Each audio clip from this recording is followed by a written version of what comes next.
अस्सलाम वालेकुम बिस्मिल्लाहि वाला बरकतिल्लाह। आज हम बताएंगे बिल्कुल रेस्टोरेंट स्टाइल ढाबा स्टाइल वाली जो है वो दाल माश। उसके लिए हमने लिया है 2 कप दाल माश, जिसको हमने गर्म पानी में इस तरह से भिगो के रखा हुआ है। दाल को आपने गर्म पानी में भिगोना है ताकि ये हल्की सी सॉफ्ट हो जाए। हमने इसके लिए 2 दरमियाने साइज़ के प्याज लिए हैं, एक हमने दरमियाने साइज़ का टमाटर लिया है और 4 से 5 जो है लहसुन के, और एक टुकड़ा अदरक का लिया है हमने।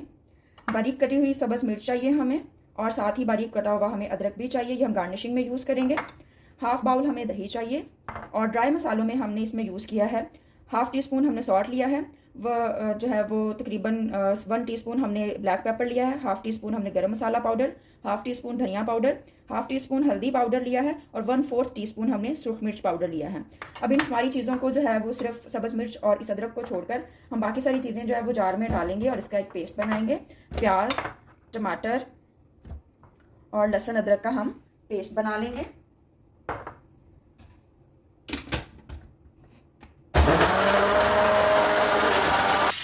एक पैन में हमने तकरीबन जो है हाफ कप ऑयल ऐड किया है, और उसके अंदर जो हमने पेस्ट रेडी किया है वो डाल देंगे।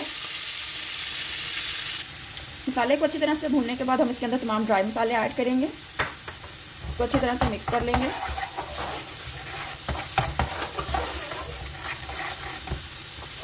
इसके अंदर दाल शामिल कर देंगे,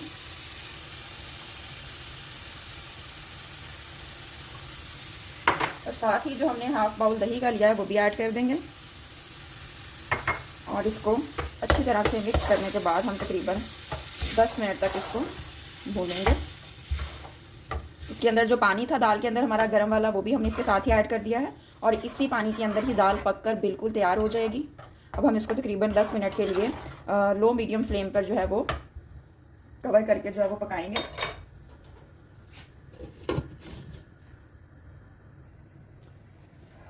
दाल जी हमारी बिल्कुल रेडी हो चुकी है।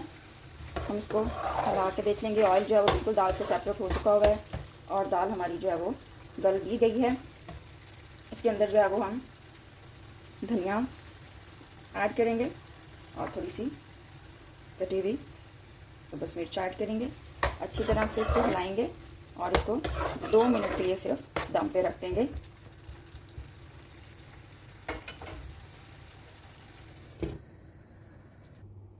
माश की दाल हमारी बिल्कुल तैयार है। इसको सर्विंग बाउल में निकालें, गार्निश करें, और अचार और प्याज के साथ पेश करें। बहुत ही मज़े की है। रेसिपी अच्छी लगी हो तो लाइक, शेयर और कमेंट ज़रूर कीजिएगा। Thank you so much. अल्लाह हाफिज़।